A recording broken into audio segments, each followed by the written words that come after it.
নমস্কার বন্ধুরা, চিংড়ি মাছ কলার পাতায় আস্তা চিংড়ি কীভাবে ভাজতে হয় দেখুন আপনারা।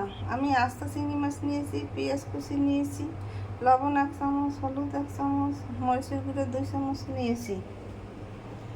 এখানে আমি নারকেল পরিমাণ মতো, একটা চিংড়ি মাছ আর পেঁয়াজ রসুন নিয়েছি। এটাকে বেটে একসাথে করে তারপর চিংড়ি মাছের মধ্যে দিয়ে দিতে হবে।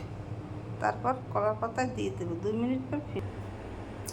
মিনিট পর ফিরে আসছি। আমি চিংড়ি মাছ এখানে সাজিয়ে মেখে পাতা দিয়ে দিছি। এখানে চুলা ধরিয়ে নিলাম, এখন চুলা দিয়ে দিলাম, ঢাকনা দিয়ে ঢেকে দিলাম।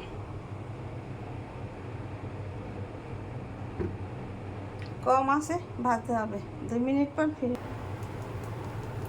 পর ফিরে এসছি, ঢাকনা খুলে দিলাম। আমার মাছ থেকে জল বেরিয়েছে, জলটা টানলে পরে চিংড়ি মাছ ফিরিয়ে দেবো। 2 মিনিট পর ফিরে আসছি। 2 মিনিট পর ফিরে আসছি। আমার চিংড়ি মাছ ভাজা হয়ে গেছে। এখন ফিরানোর সময় আমি একটা থালায় তুলে নিয়ে ফিরিয়ে দেবো। 2 মিনিট পর ফিরে আসছি।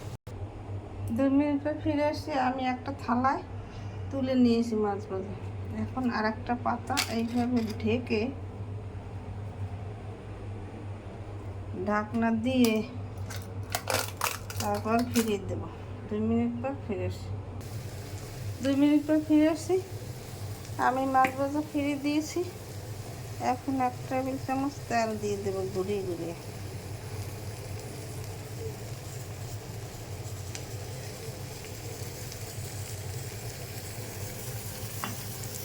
আমার মাছ ভাজা এখন একটু পরে তুলে নিলে হয়ে যাবে। আপনারা এভাবে ঘরে তৈরি করে খেয়ে দেখবেন, খেতে অনেক সুস্বাদু লাগবে।